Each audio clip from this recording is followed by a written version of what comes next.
They tell you to pick a side, red or blue, left or right, as if the biggest problem in your life is the other voter, and not the people who have been running this country into the ground for decades. Because here's the uncomfortable truth. Both Republicans and Democrats talk about the people, but neither governs for them. And the receipts for this are simply everywhere. The performance that both sides give is that Republicans say they stand for small government, fiscal responsibility, and personal freedom. Democrats say they stand for working families, equality, and the middle class. And yet, year after year, the same outcomes keep showing up. Wages are left behind. Housing becomes unreachable, as it now costs 9 times your yearly salary typically.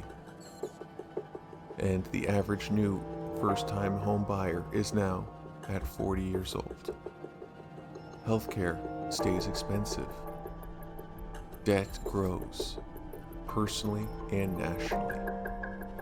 Different speeches with the same results. Why? Because politics has become a performance and not a service. Just look at Republicans for what they say and what they do. Republicans campaign on fiscal discipline, but when they hold power, deficits balloon, as we're now at a $38 trillion debt for this country. Tax cuts overwhelmingly favor corporations and the wealthy. Trickle down is promised. Again. The result? Corporations like Apple and others buy back their stocks, boosting their price. Executives get bonuses. Regular people get nothing trickling down except higher prices for us all. They claim to hate big government, but somehow never seem to mind it when defense contractors get blank checks. Surveillance expands.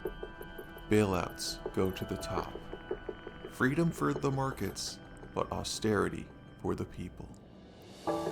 Democrats, meanwhile, speak the language of the working class. But when they control the government, minimum wage stalls, as it's still federally $7.25 an hour. Universal health care gets discussed indefinitely. Student debt relief gets delayed, diluted, or blocked internally. And they'll say, "We tried, we didn't have the votes, but we fought like a tiger for you." Yet somehow, the votes are always there for corporate subsidies, foreign aid packages, bank stability. Urgency disappears when it's your rent, but often reappears when the markets panic. And the shared crime of this all is how the corporations capture everything. And here's where the red and blue shake hands behind the red doors, because they're part of a club that we are not. Lobbyists write legislation. Corporations fund campaigns. Politicians rotate between public offices and private boards. And that's why our drug prices stay high, the airlines get bailed out after stock buybacks, banks gamble most of the time and then often get rescued. This isn't incompetence, it's alignment, just not with us. The ramifications that we all feel aren't abstract. It shows up in our everyday life. Through economic consequences as we continue to work more and be able to save less. One emergency can wipe us out as the average American doesn't have $500 in their savings to use on said emergency. Homeownership becomes a fantasy as it now takes 9 to 10 times your yearly salary to be able to afford a home. The social consequences are all around us. People end up turning on each other instead of upward. Politics becomes identity and not policy. Anger often replaces solutions. The Democrats aren't much better. And the consequences for this all? On both sides, voter turnout drops, trust in public institutes collapse, and extremes grow louder because the center keeps feeling more and more abandoned. And when people stop believing the system works, they don't become calm, they become desperate. And desperate societies do not age well. And this is why the fighting will never stop, because they need us to continue to argue. Because as long as you're fighting, it will always be left versus right, city versus rural, my culture versus your culture.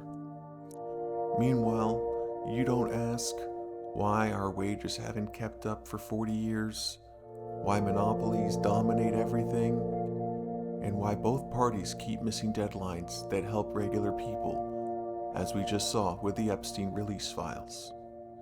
Division isn't a bug, it's the business model for this country.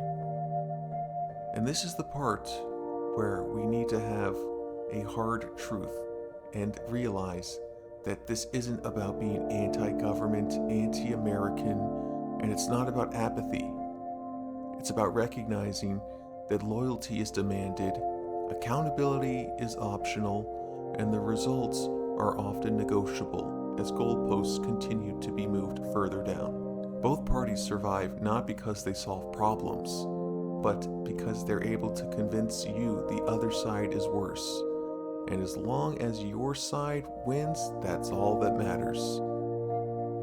Meanwhile, in reality, your bills don't care who won the election, how hot the economy is doing, or what the stock market is doing.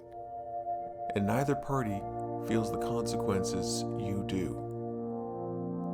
They don't fear losing your trust at all, because they could blame it on someone else. What they do fear is losing access to their donors. And until that changes, sadly, I don't think Citizens United will be overturned anytime in the near future. These speeches will continue to keep coming. The red, white, and blue flags will keep waving. And the people will continue to keep paying the price.